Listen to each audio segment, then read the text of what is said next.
Assalamualaikum warahmatullahi wabarakatuh. Jumpa lagi di channel yang keren ini, channel Mas Yano. Oke adik-adik, materi kali ini adalah hukum-hukum dasar kimia, di mana hari ini kita akan membahas mengenai hukum kekekalan massa dan hukum perbandingan tetap.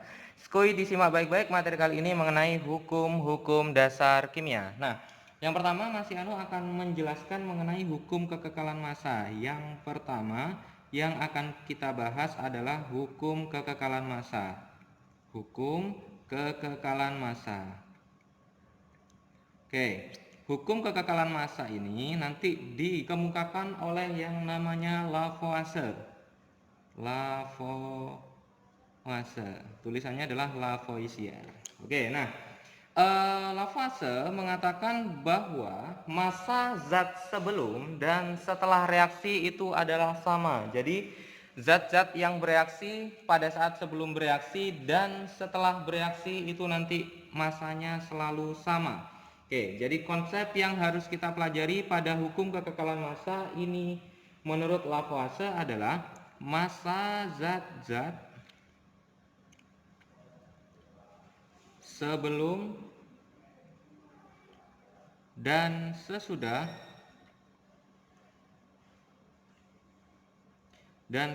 reaksi adalah sama.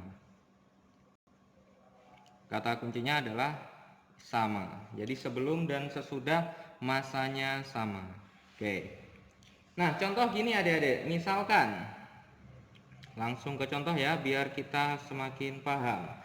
Pada pembakaran 2,4 gram magnesium di udara dihasilkan 4 gram oksida magnesium. Berapa gram oksigen yang terpakai dalam reaksi tersebut? Oke, ini adalah soalnya. Jadi pada pembakaran 2,4 gram magnesium di udara dihasilkan 4 gram oksida magnesium. Yang ditanyakan berapa gram oksigen yang terpakai pada reaksi tersebut. Nah, langkahnya kita harus menuliskan reaksinya. Di mana logam magnesium di situ akan bereaksi dengan oksigen menghasilkan oksida magnesium. Berarti akan menghasilkan MgO. Ini kita setarakan, ini berarti setengah. Nah, di sini magnesium yang terdapat yang kita gunakan adalah sebesar 2,4 gram. Kemudian yang dihasilkan di sini adalah 4 gram. Berarti untuk menghitung berapa massa oksigen yang dibutuhkan dalam reaksi ini adalah sebesar berapa adik-adik?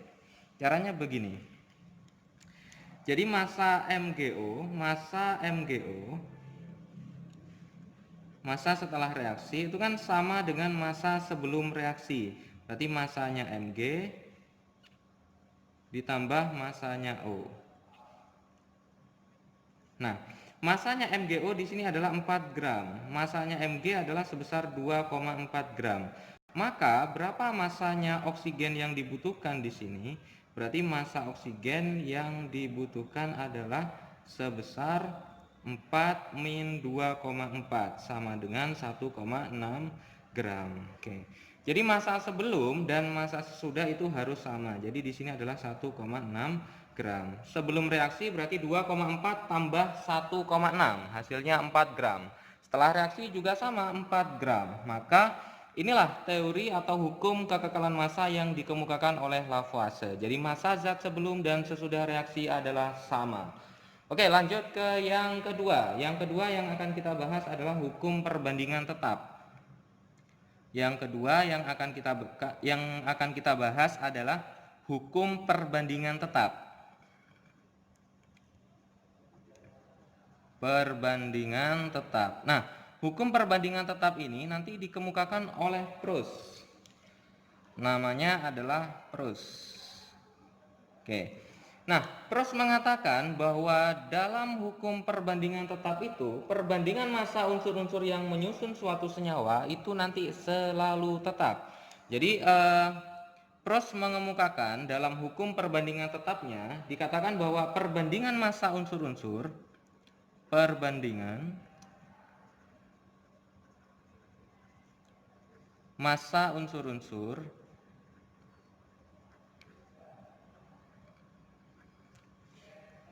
yang menyusun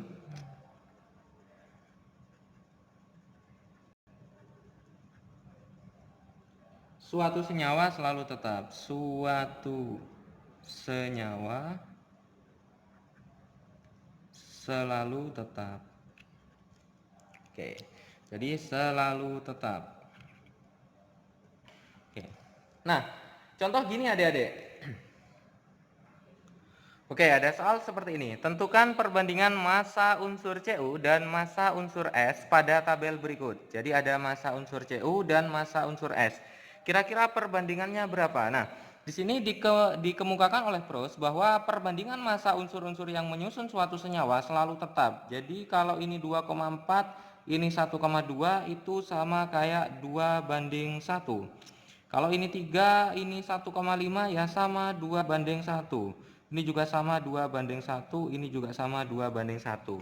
Sehingga perbandingan massa unsur Cu dan massa unsur S di sini adalah 2:1. Ini adalah teori yang dikemukakan oleh Proust mengenai hukum perbandingan tetap. Oke, contoh gini adik-adik. Perbandingan massa karbon dan oksigen dalam senyawa karbon dioksida adalah 3:8. Berapa gram karbon yang dapat bereaksi dengan 24 gram oksigen? Jadi kita harus tahu perbandingannya. Jadi kalau ada perbandingan antara atom karbon dengan oksigen itu adalah sebesar 3:8. Maka ketika oksigennya adalah sebesar 24, kira-kira berapa massa atom karbonnya?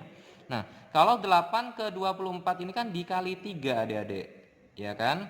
Berarti 8 ke 24 kali 3, seharusnya 3 ke ini juga harus dikali 3, sehingga jawabannya adalah 9 gram karbon.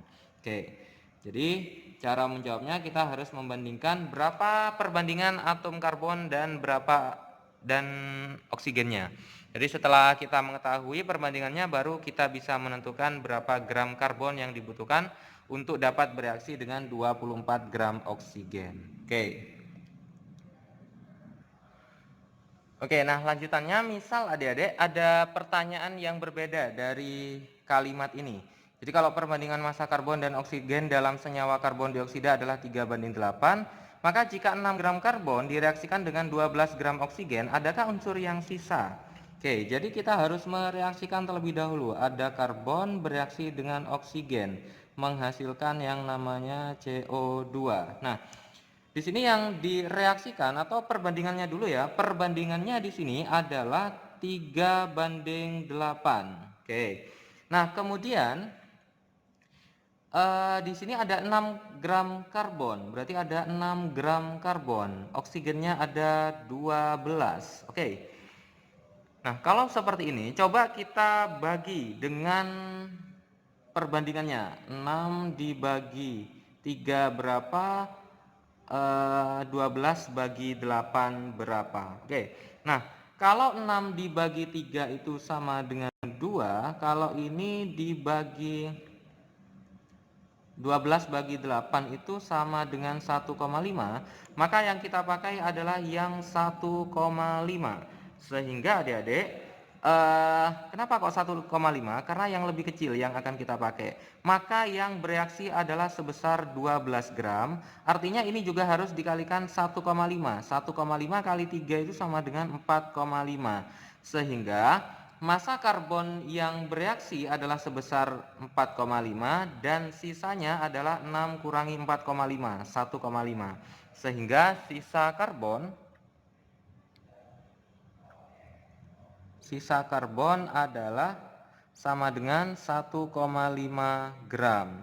Kemudian massa CO2 yang dihasilkan, berapa gram karbon dioksida yang terbentuk, berarti ya tinggal ditambahkan 4,5 tambah 12, berarti sama dengan 16,5 gram.